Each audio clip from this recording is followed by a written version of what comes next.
Mis estimados, nuevamente, como cada semana, gracias por este tiempo que nos brindan para poder llegar hasta sus hogares. Gracias por todas estas oportunidades que nos han dado de meditar juntos en la palabra de nuestro Dios. Y es un gozo para su servidor poder compartir esos minutos con ustedes. Hemos tenido semanas de aprendizaje en algunas enseñanzas de vida de personajes, la historia de otros personajes, el ministerio de Jesús. Pero esta noche quiero compartir con ustedes nuevamente un fragmento de la vida de uno de sus discípulos, porque sin duda alguna hay un refrán que dice que el ser humano es el único que suele tropezarse dos veces con la misma piedra. Y es que muchas veces nos dicen, oye, por ahí no, y cuando no hemos experimentado unas consecuencias trágicas, nos aventuramos. Aunque nos cuenten que por ahí no debe ser, muchas veces decidimos hacerlo. Sin embargo, las lecciones de ese tipo nos debieran prevenir para no vivir cosas semejantes. Y es el caso de un personaje que vamos a estudiar esta noche.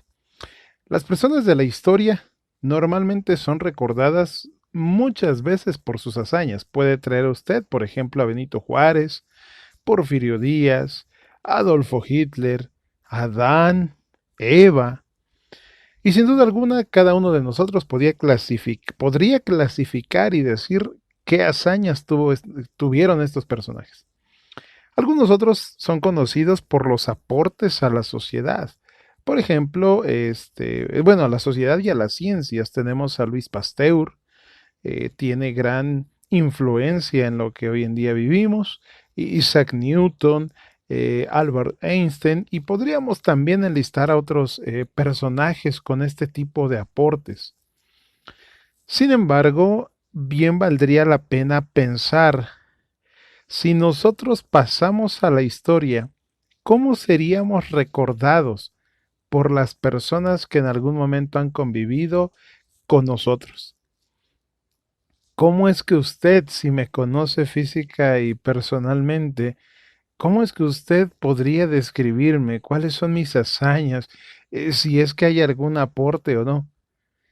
Y mis estimados, con lo que usted y yo estamos viviendo hoy, con lo que acaba de hacer durante este día, con lo que acabo de hacer yo durante este día, ¿qué resultados cree que tendremos en los próximos años? Y es que a veces solemos vivir un día y decimos, bueno, este día lo tuve que vivir acelerado por este y por este otro motivo. Sin embargo, tenemos patrones que muchas veces seguimos y esos patrones nos llevan a actos y esos actos nos llevarán a en algún momento un desenlace de nuestra historia. Por eso volvería a preguntar, ¿cómo cree que si usted faltara, le podrían recordar? ¿Y qué resultados va a tener de lo que hoy vivió en los próximos años?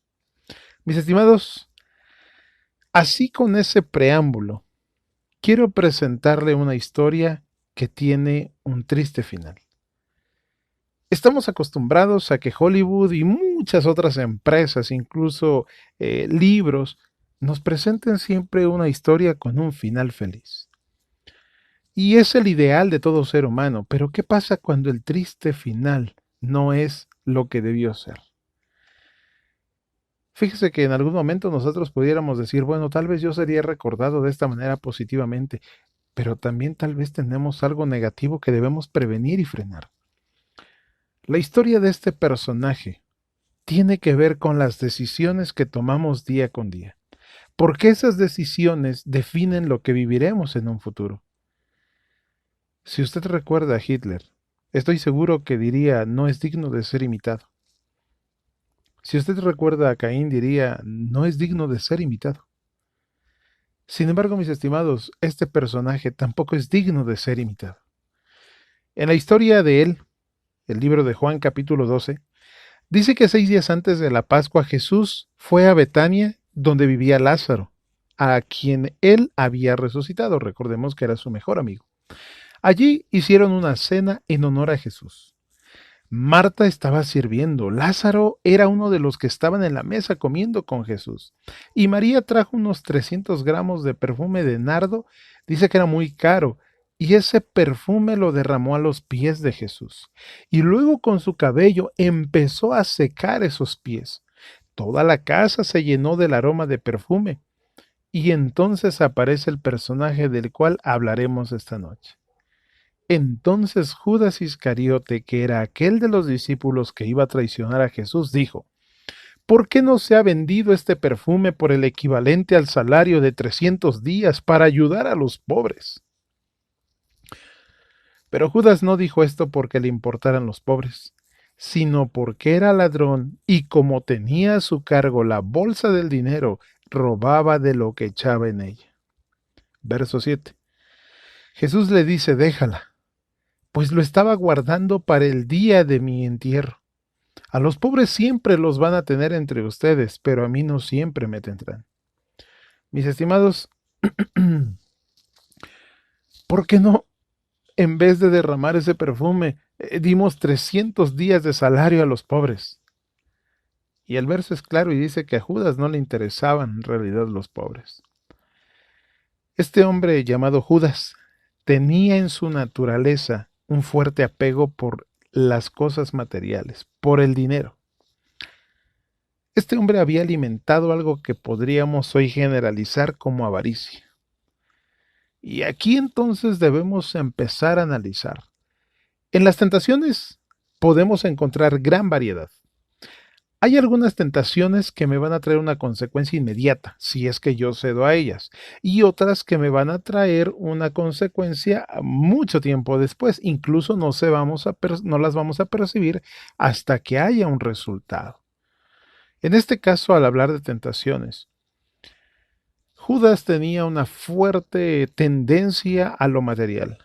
Sin embargo, cuando usted lee los evangelios, puede ver que Judas pudo observar multitudes ser alimentadas por Jesús. Pudo observar los milagros en las personas que se acercaron a Jesús. Por ejemplo, cojos que eran sanados, mudos que podían hablar, endemoniados que fueron liberados y muertos que fueron resucitados, como el caso de Lázaro en la casa que estaban ese día. Judas también había escuchado las palabras preciosas del Salvador. Sin duda alguna, si esta noche le preguntara, cuando ha ido a la iglesia, ¿usted ha escuchado palabras motivadoras hablando cristocéntricamente? Sé que más de uno de nosotros sí lo ha hecho. También hemos visto grandes milagros e incluso en nuestra propia vida. Pero mis estimados, la historia dice que Judas se acerca a Jesús y no es rechazado. Le dio Jesús un lugar entre los 12 y todavía le confía un trabajo de evangelista. Judas, sin duda, amaba al Maestro. Judas también deseaba estar con él. En algún momento, el espíritu de profecía dice que sintió un deseo de ser transformado. Sin embargo, mis estimados, cuando nosotros avanzamos, él nota que su carácter está mal. Entiende que su carácter es lo único que podríamos llevar al cielo y entonces él también piensa en un carácter transformado. Hoy en día puedo decirle, peleamos, nos esforzamos, luchamos, perseguimos cosas materiales. Pero el día en que podamos llegar al reino de los cielos del cual nos hablan las Escrituras, únicamente podremos llegar, no quienes hayamos hecho más riquezas ni tengamos más dones. Podremos llegar quienes hayamos podido ser transformados a través de Cristo. Los deseos no bastan, mis estimados, para ser transformados. Porque muchas veces tenemos grandes deseos, pero necesitamos también trabajar con nuestra parte para ser transformados. Cristo nos ofrece una transformación, pero no nos obliga. Hay una parte que nosotros también debemos de efectuar. Y entonces, mis estimados, debo decirles que Judas, dentro de los 12, tenía una alta estima a los ojos de los 11 discípulos que tenía cercanos. Tenía una gran influencia sobre ellos. Sin embargo, aquí viene un segundo problema. Judas tenía una alta opinión de sus propias cualidades. Y yo no sé si en algún momento se ha enfrentado usted a este tipo de situaciones donde como personas creemos que somos lo máximo, que difícilmente nos equivocaremos o que difícilmente estaremos en un error. Así se sentía Judas. Incluso consideraba menos a los demás en juicio y capacidad, por eso él decía, yo hago las cosas. A ustedes todavía les falta aprendizaje, no son tan capaces como yo. En algún momento creyó que con ellos al lado la iglesia no sería exitosa. Pensó en conseguir otra gente que tuviera mejor capacidad que ellos en su propia interpretación. Pedro, por ejemplo, era impetuoso, era una persona arrebatada, podríamos decirlo así. Juan era malo con las finanzas. Y Mateo no era de fiar en las transacciones, porque recordemos que él era cobrador de impuestos y dependiendo del tipo de persona era el cobro que lanzaba. Así que tenía cierto grado de tendencia a ser un poquito, bueno, coloquialmente decir, abusivo. Así que eran malos y deficientes en algún momento, porque pasaban poco tiempo en los negocios y mucho tiempo analizando las palabras de Jesús y en sus enseñanzas a estas alturas. Se habían alejado de ese tipo de cosas y ahora se habían dedicado a las palabras y a las enseñanzas de Jesús. Entonces Judas decía, ellos son deficientes, no son buenos para los negocios. Por eso es que él dice, yo creo ser el único capaz de manejar los negocios. Muchachos, yo me voy a hacer cargo de la tesorería. Y su pensamiento entonces se enfocó en ayudar la administración de este nuevo rey que él escuchó y que tenía frente a él. Por eso es que Judas se ofendía cuando Jesús decía que su reino no era de este mundo. ¿Cómo, Jesús? Estamos aquí administrando, estamos buscando riqueza y tú dices que no vas a gobernar en este mundo. Quiero con esto preguntar, mis estimados, ¿cuál es el problema que hasta aquí notaría en la personalidad de Judas? Podríamos tener una gama muy grande, pero quiero resumirlo en lo siguiente. Judas no reconocía la debilidad de su carácter. En cierto modo era una persona criticona y señalaba a los demás. Sus enfoques personales se sobreponían incluso a lo que estaba hablando Jesús. Por eso es que se ofendía cuando Jesús decía, mi reino no es de este mundo. Señor, yo tengo que administrarlo, los otros 11 discípulos no pueden. Esa debilidad de carácter por ser criticón y señalar a los demás no es otra cosa, mis estimados, más que una debilidad y hacia el interés monetario. Judas podía observar todo el ministerio de Jesús, pero su interés monetario guiaba sus decisiones. Por eso es que en una parte de la historia que nosotros podemos ver, Judas renueva su pacto con los sacerdotes. Días antes de la Pascua, se acordó que Jesús sería aprendido en uno de los lugares que frecuentaba para orar y meditar. Fíjese bien. Yo sé que seríamos capaces de hacer atrocidades en muchos lugares, pero en lugares donde están destinados para orar y meditar, difícilmente. Voy a nombrarlo así. Muchos seríamos capaces de hacer atrocidades en muchos lugares, pero difícilmente en la iglesia. Sin embargo, en la mente de Judas dijo, en ese aspecto y espacio donde Jesús ora y medita, ahí lo podemos aprender. Y desde el banquete celebrado en casa de Simón, Judas había decidido ya entregar a Jesús por el mismo precio que se vendía a un esclavo. Quiero que analice eso, mis estimados. Judas tenía tanto amor al dinero que dijo, denme lo que darían por un esclavo y yo les entrego a Jesús.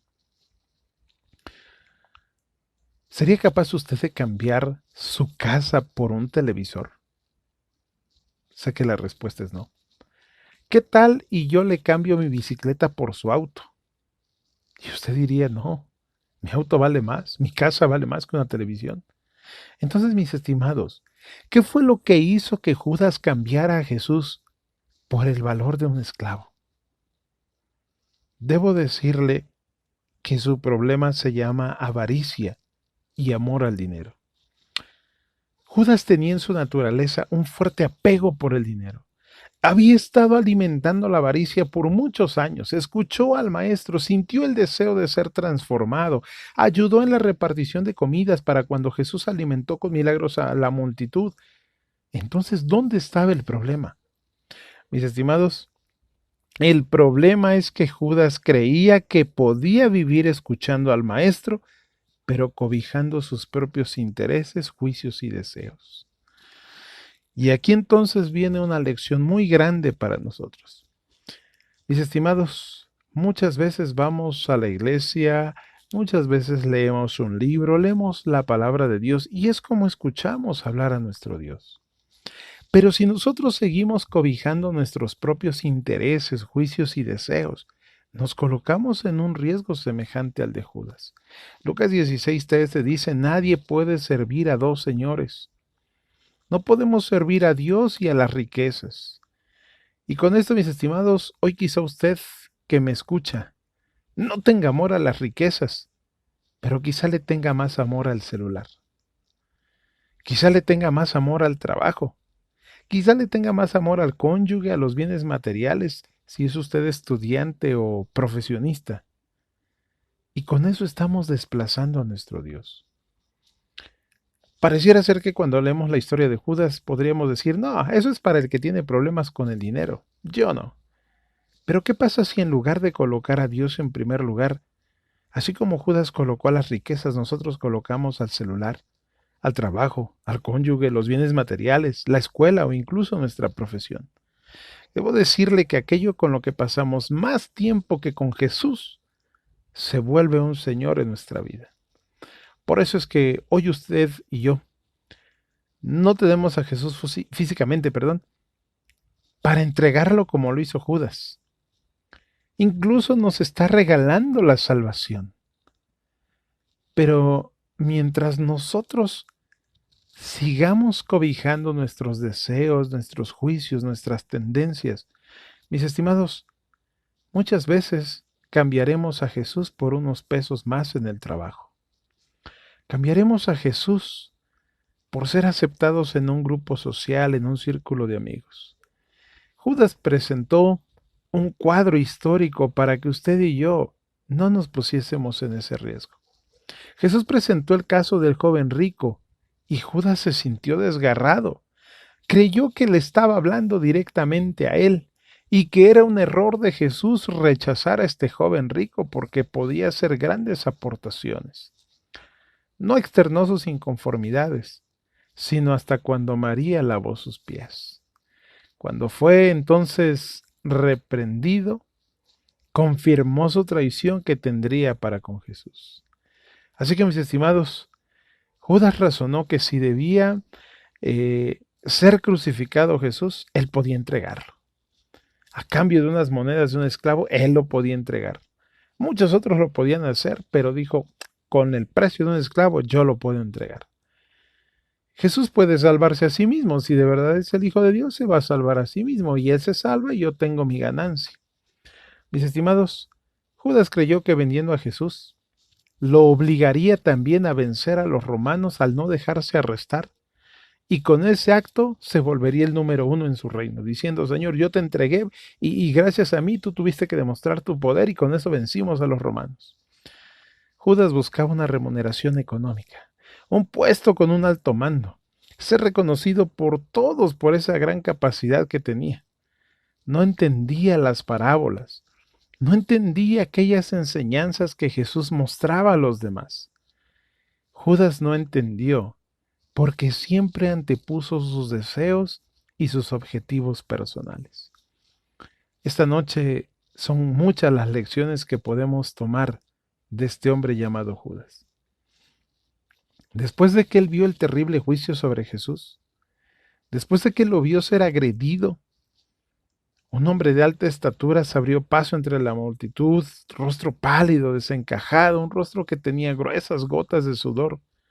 Corrió entonces hacia el juez y le lanzó las monedas al sacerdote e imploró a Caifás que soltara a Jesús. Obviamente la historia dice que fue rechazado. Y se echó a los pies de Jesús y le suplicó que se liberase. ¡Qué cuadro tan maravilloso! Porque el Salvador no lo reprocha, no lo rechaza.